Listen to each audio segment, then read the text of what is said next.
You can help them with some algorithmic recalculating. So here's a good test that we have developed, and it works in almost everything that has like a little search bar. So Instagram, Snapchat, TikTok, we call it the alphabet test. Just type in each letter of the alphabet on its own. And you will see in the suggested things that come up a slew of things that the algorithm thinks you might be ready to type. Welcome to the Healthy Screen Habits Podcast. I'm Hillary Wilkinson.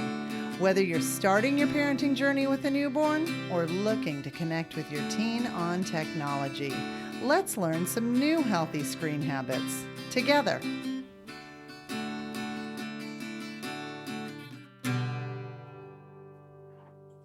As half of the husband-wife super duo who founded Parents Who Fight, my guest today teaches parents practical tips for family tech strategies through live workshops, webinars, and in-home consultations. Sarah Siegand is a parent educator, tech consultant, and mom of 2 teenage boys. She's been married to her husband, Jesse, for nearly 25 years, and together they founded Parents Who Fight in 2015. With the continued focus this season being placed on social media, I think she is going to be perfect to ask all the questions about what type of boundaries we need to put in place for healthy screen habits and enjoyment, because social media is fun. So welcome to the podcast, Sarah Siegand. Thank you. I'm a big fan, so it's awesome to be here. Thank you. So I am interested to hear a little bit about your background. Like, what was the motivation behind founding Parents Who Fight, and how did you kind of get started in this digital wellness space? Sure. Well, I think our story shows that just about anybody can help somebody get a little bit further, because I do not place myself in like the tech expert bucket at all. I'm a graphic designer by trade, so of course I know my way around a computer, but really it came out of my passion to protect my own children. And so when my kids were in the first and the third grades, going to a fabulous elementary school, I mean, just the picture perfect experience you could have here in Nashville, they started telling us things that were a little bit troubling about things that their classmates were watching or interested in. And so that sort of perked our ears up, like, wait, what's going on? And the backdrop of our home is, at that point, we're a very low tech home. Well, we still are low tech in comparison to everyone else, but I think we had one computer. Maybe we had just gotten our first smartphones, my husband and I. So we were not early adopters of technology, but because we had so few things, we knew how to keep our kids out of harm's way on them. So we had like a filtered browser, and I had a password to get into my computer. But when my kids started telling me these things, I got curious about what sort of things other families were experiencing. And it sort of culminated in one specific instance where my son repeated something he had heard a kid say on the playground. And I knew that instance meant the child who was telling him the story had been exposed to pornography. It was very specific. And I knew there's no other way a first grader knows that. So I went into mama bear mode, not just of like, how do I protect my kid, but really thinking about like, wow, an entire school of kids. And I know these parents, they want their kids to be healthy and safe. They're not negligent. Right. I think that's a shared goal of every parent. Yes. Yeah. And it really just occurred to me that there are things happening on technology. It's moving so fast that we don't know how to get in front of it. We don't know how to stop some of the doors from opening. And so just in talking with other parents is sort of how it started. Like, has this happened to your kid? And it was unanimous, like, yes, yes, yes. And so in 2014, I had the opportunity to go to a national conference that was specifically about protecting families from pornography, which I had never even heard of anything like that before. Right. No, we didn't grow up with this type of thing. So it's new and waters. it wasn't at that point even something that people freely talked about. I think more and more so in the past 7 years, we've gotten better at knowing we need to discuss it and normalize that word so that we can talk to our kids. But when I came home from that conference, that was 2014, and I just started kind of grabbing all my friends' computers and like, here, let me show you this thing that I learned, Google Safe Search, never heard of it. And I just started helping people close some doors. And then in the winter or January 2015, we did a simple workshop at our kids' school and invited parents to come. And we really just taught them like, here's the backdrop of what's sort of happening online, and here are a few things you can do to protect your kids. And we were not intending to start Parents Who Fight. We were wanting to resource our elementary school, but we did get many, many invitations after that to other churches and schools and Boy Scout groups and whatnot. And we just really started saying yes to all of them. And so our interaction with parents over the past 7 years has fueled my research and my need to understand the major pitfalls of technology. So fast forward to today, what that looks like is we do live workshops. So we'll, be at a church or at a family conference or something, and we'll, have parents come in and sort of give them like, here's our best practice recommendations, along with some tech tips. But most practically, it applies to actually going into people's homes or setting up a Zoom call to find out what is that family's felt need, what are their objectives, because it's different for all of us. Right. Some people don't care how much time their kids have on screens.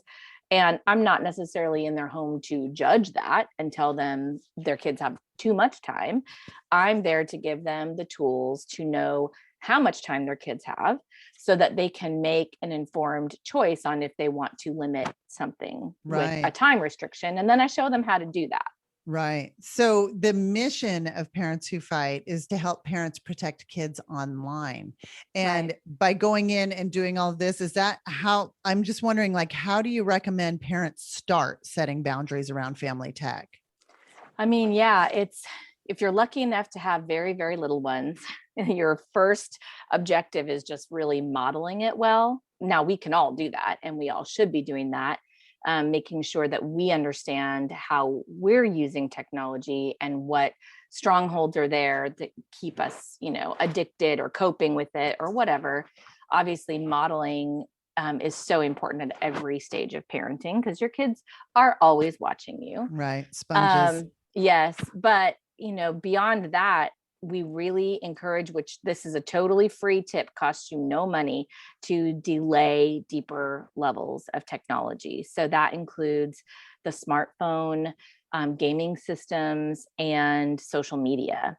And that it looks different for every family because there are all kinds of situations. There's families who have shared custody. Right. And so phones are a necessary mode of communication. So in those instances, we recommend, some dumb phone options or phones that are maybe hybrid and kid safe options. There's families who have older teenagers and then have a bonus kid coming up. So how do they keep video games out of that kid's reach? So every family has this completely unique construct. Exactly. And different goals. But I think, you can start with modeling, you can start with delaying what you can. You can get technology out of your kids' bedrooms. You can have them turn it in at night. That is our number one healthy screen habit I cannot tell you how many mental health professionals, how many screen health professionals, that is the number one thing that we recommend is get the screens out of the bedrooms at night, protect the sleep and protect your family. And when you hear of kids who are staying up until 2 a.m. on phones, it's like, well, gosh, no wonder everybody's so anxious and unfocused and unmotivated. I know for myself, I have to completely unplug from screens before I go to bed to even just sleep well.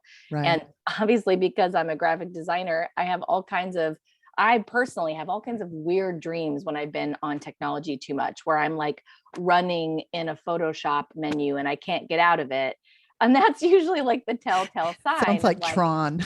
Yeah, exactly. It's like you have been on this too long, Right. So and for us, we don't want to prescribe to every family what their screen time limits should be, but in general, I think if you don't have a way to measure the screens that are happening in your home as far as how long they're online and what kinds of things kids are doing on them, then you don't really have a true picture of what's going on and what needs there may be. Because if you have a bunch of kids, it's really hard to know who's using it for what amount of time. Exactly. Yes. And I mean, I like how you touched on if you have a bunch of kids, and also if you have, everybody at varying levels of development and varying levels of need. And what gets really tricky, I know in my house, is whenever coaches have required like, oh, a group texting format or a group, we're all going to have this app and we're all, and I completely agree with you where every family is individual. And so it requires thinking about your own set. In that regard, we do have a free downloadable tool on the website called the Family Tech Plan that can help parents streamline for that. We have to take a break, but when we come back, I'm going to ask Sarah what aspects of apps and social media can be particularly problematic for teens or dangerous for teens. Do you know what's happening during your child's online exchanges? As well-intentioned as we are, often reading every text message, post, and email is often just not realistic. This is where Bark comes in to help. Bark Technologies provides a parental control app that monitors and alerts parents to online threats towards children through social media, texting, and other lines of communication. Bark offers one of the most comprehensive monitoring packages in the parental control app landscape and does so at a very reasonable price. Bark was created by parents for parents to offer a better, easier, and more effective way to keep children safe online. Bark monitors posts and messaging for signs of bullying, communication with dangerous strangers, etc. Bark's algorithms analyze all activity and issue parents notification via their chosen communication method. Gain peace of mind and get 20% off of Bark service by using the Healthy Screen Habits link. Go to our website at healthyscreenhabits.org, click on Tools in the drop-down menu, and look for products we endorse, and find Bark. Peace of mind is just a bark away. My guest is Sarah Siegand, founder of Parents Who Fight, an organization whose mission is to help parents protect kids online. So, Sarah, let's talk social media. This is kind of the focus of this season. And I would like to ask you, what are the aspects of social media that, with all of your dealings with families, you've seen so many families and so many types of families, and in your own experience, what are the areas that you have found particularly problematic for, let's say, teens? Sure. I mean, starting just with the teens thing, kids don't belong on social media. So 13 is that minimum age that are, it's not to actually protect the children from content. Don't be fooled, parents. But there is a federal law that says, social media companies can't let you open an account if you're not 13 years of age. And so one of the things that has happened over the past 5-6 years, so I have a senior in high school, and a lot of his peers had social media when they were like 11. Well, at 11, depending on the platform, they either had to lie to get through the age gate and say, I'm 20 or whatever. So now Instagram, let's say, thinks they're 25, or the social media company didn't even have, a great age gate, and they just had to check a box saying I'm 13. So what you have now for teenagers is a whole bunch of them who've been on social media for a very, very long time. Mm-hmm. And they have built up a lot of algorithmic strength against them. And so parents are beside themselves in realizing all the stuff that is coming at their kids. And for the parents, are like, this stuff never comes at me. I never see, pornography. I never see suicide stuff. It's like, well, yeah, because you as a parent haven't clicked on something like, You've been clicking on bathroom remodels. Exactly. and pretty kitchen cabinets. Yeah. Yeah. And so, we really highly encourage parents, like I said, with the delay piece. I personally don't think that a middle schooler exists on the planet that is actually strong enough to go up against that algorithm I and completely win. agree with you. Now, some people have super responsible middle schoolers. I'll give you that. But the internet doesn't play favorites on who's responsible and who's not. And every kid can make a miscalculation about what is safe. Mm-hmm. And one of the things that we started doing with families is, maybe there's a kid who is, they're getting ready to go off to college. Let's say they just graduated. So they're already 18. And it's like, my kid keeps seeing this stuff online. You really have only a couple of options. So can you really tell your 18, 19-year-old you can't be on social media? Not really, right? No. You can help them set up some healthy time limits. You can have conversations about, hey, the longer you're on this, the more likely you are to run into it. You can help them with some algorithmic recalculating. So here's a good test that we have developed, and it works in almost everything that has like a little search bar. So Instagram, Snapchat, TikTok is just type in, we call it the alphabet test. Just type in each letter of the alphabet on its own. And you will see in the suggested things that come up a slew of things that the algorithm thinks you might be ready to type or search for. And that will help you identify mature content. That'll help you identify some suicidal things or some eating disorder things that don't have that title. Like, the social media companies have been hammered about getting rid of search terms and hashtags and whatever that lead kids straight to problematic self-harm or cutting. Exactly. Or porn or Yes. So there are certain hashtags and search terms that won't yield a result.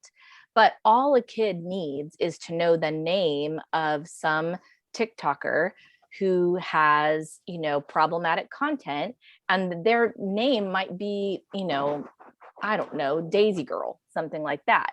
And so it doesn't necessarily, as a search term, pose an alarm, but once you click on it and you can see what's there, you'll see. So that's something that we've done periodically. And so in order to help recalculate a family's, first of all, does the kid even need to be on it? Like, what is it worth? At certain ages, it's just like, just get rid of Instagram for a couple of years. They might hate you for a little bit, but they'll be okay, depending on the age of the kid. But if you're talking about, my kid has gotten, himself in over his head, he wants to get out, we want to help him use TikTok well or whatever, then there are things you can go in and start feeding the algorithm in those alphabetic and making terms. It work for you. Yes. I think we were all, well, you probably were a little, you were earlier to this party than I was, but I have to say it was such light bulb moments that happened, I think, for most of the nation when we saw Social Dilemma, which was the Netflix film that Tristan Harris, who's the ex-Google ethicist who founded Center for Humane Technology, he explained specifically how the algorithms work. And we all kind of went through this shock and awe period of, oh my gosh, we have no control. But I love this, what you're talking about, because what you're talking about is making the algorithms actually work for you. And that's the goal of any good tool. Right. Which is what the goal is in teaching our kids about tech, is this is a tool. So I love this. I think this is groundbreaking.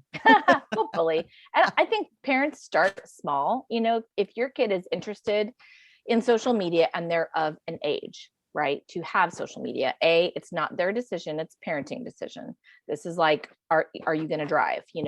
Are they ready? That's a parenting decision. If they are ready, you talk about and agree on one app, and you start with one, because as a parent, you need to be ready to know how to monitor that depending on their age and what, kinds of things they do, but also how to have conversations.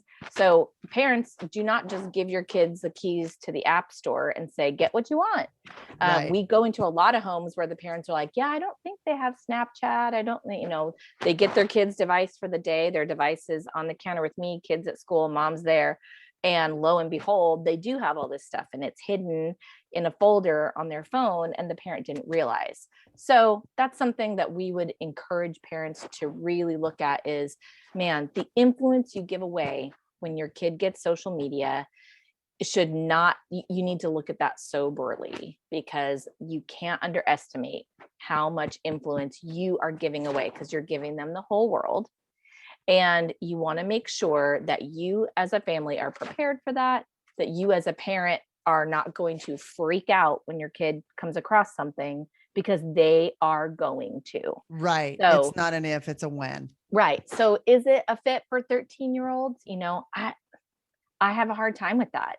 But I know lots of families who are already in that boat and they don't feel like they can take it away. So I'm like, all right, I'm going to help you. Right. I am going to help you. Let's put bark on that, Instagram account. Let's get that Instagram account on mom's phone too, so you can log in and see. Let's work together to try to mitigate things. And if it comes to it, yeah, you're right. Your kid may just need to not have it. Right.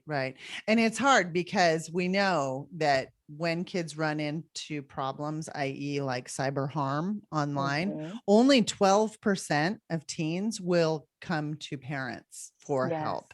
So I think having this open communication of, this is to protect you, this is, it's such a tricky thing. I totally agree with you. I love coming from the point of keeping it as a tool set, keeping making the algorithms work for you. And I could not agree with you more on delay if possible. Yeah. Our oldest got social media at 17 and a half. And that was very purposeful on our end, because we knew we could have bark on that account until he was 18.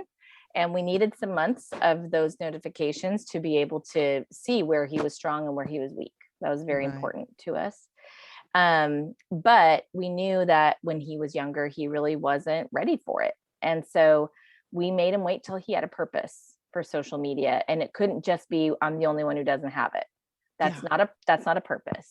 And I'm sure he would say it was hard to wait. And I'm sure he would also say it's hard having it. Both are hard.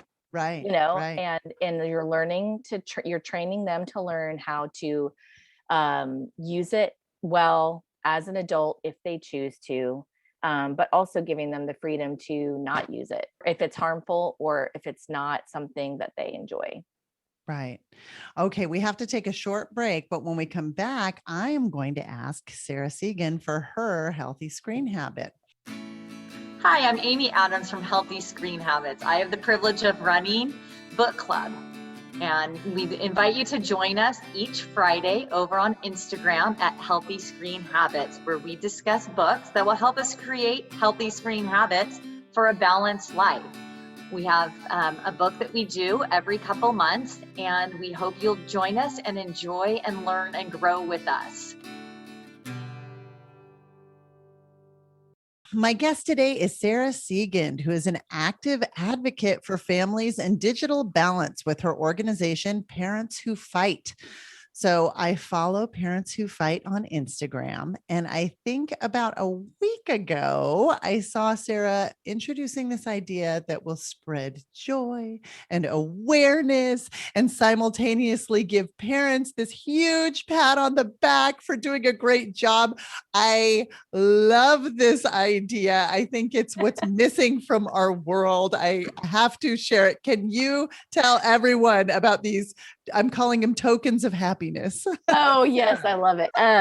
I wanted to do something to tell parents that I see you when we're out in the public and we see somebody doing like reading a book with a baby in, the checkout line, or doing something that's completely tech free, playing with little dolls in the doctor's waiting room or whatever. I mean, I've just seen so many of those over the years, but there were a couple of them early on that really hit me like, oh man, these families are doing something so hard, but they're being so intentional. And I just loved it. So I made these little wooden nickels is actually what they are. And it's a tech-free parenting win token. So it says on one side, you have been spotted in a tech-free parenting win. And then on the other side, it says, pass this token on with our logo. So the idea is that parents who come to our events will get these. And of course, anybody can order them on our website, but we're trying to start a chain reaction. So one parent gets a bunch of tokens and they're looking for other parents who are just having a win moment with their kid that doesn't involve screens. And then they can pass the token to them. So now that parent has a token that they can pass on. And I love it because it's the law of attraction. When you're looking for the good in the world, you will find the good in the world. Yes. Plus, it will give you more ideas of what to do with your kid. I mean, one idea that I used to do with my kids at a restaurant, which 100% came from me noticing a woman next to me, was to take all of that. This was when my kids were elementary age, so they were okay with having butter knives on the table. But taking the butter knives, forming a grid, and then we'd play tic-tac-toe with like the equal packets and the that's awesome. sweet and low, the two different colors. And yes. I 100% lifted that idea from another woman who I saw doing it with her kids. And I was like, oh, so that's one of those things where it's like you're creating this opportunity for observation of noticing what's right with our world. So I love it. Love it. Love it. Thank you. And hopefully, you can get your kids involved. So they're like, yes, Mom, look, that parent is, playing patty cake or whatever at the grocery store. So I think these tokens could have been the healthy screen habit. However, I am committed to asking each guest for a healthy screen habit, which is a tip or takeaway that our listeners can put into practice in their own home. And do you have one? I was like, oh, I've got such limited time. I got to pump you for everything you got here. Yes. I actually wanted to share one that my 18-year-old son came up with when he was 17. Kids are so curious about that tech. They know how to do things on it. They're like, I didn't even know that. I didn't even know you could do that. So he created a widget on his phone, which is just like a little screen of a selection of something you want to be highlighted, whether it's your weather or the news for the day. But his widget is his screen time, so that he could see every day how much time he had used on social media. And he came up with that because he had a time limit on social media, and he always felt, gypped when it came time and it would just shut off. So he wanted to keep track and make sure he knew how much time he had left. And so I was like, hey, can you show me that? And so he showed me how to create a widget on my phone. So as parents, I think it's helpful for us to remember we can't manage what we don't measure. And if we want our kids to take a break from their screens and not be on them so much, we probably should know how much screen time we have on our own phones. So create a widget. Don't ask me how to do it. My son did it, but I Googled it. And you can literally Google create a widget on my iPhone, create a widget on my Android. And there are step-by-step instructions to see your screen time at a moment's notice. Perfect. Perfect. So if you'd like more information about Parents Who Fight and the work that they do, please look them up at parentswhofight.com. As always, I'm going to link this information in the show notes, which you can find by going to the healthyscreenhabits.org website and clicking on the podcast button. Scroll down to find this episode, where you'll also find a complete transcript of this conversation. So, Sarah, you are doing amazing things out there, and behalf of all families looking for help, thank you so much. And thank you for chatting with me today. Yes, my pleasure.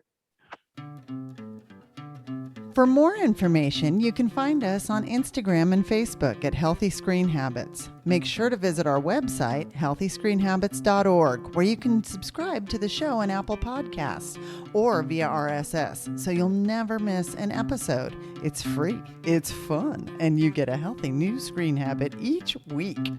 While you're at it, if you found value in this show, we'd appreciate you giving us a quick rating. It really does help other people find us and spread the word of healthy screen habits. Or if you'd simply like to tell a friend, we'd love that too. I so appreciate you spending your time with me this week, and I look forward to learning more healthy habits together.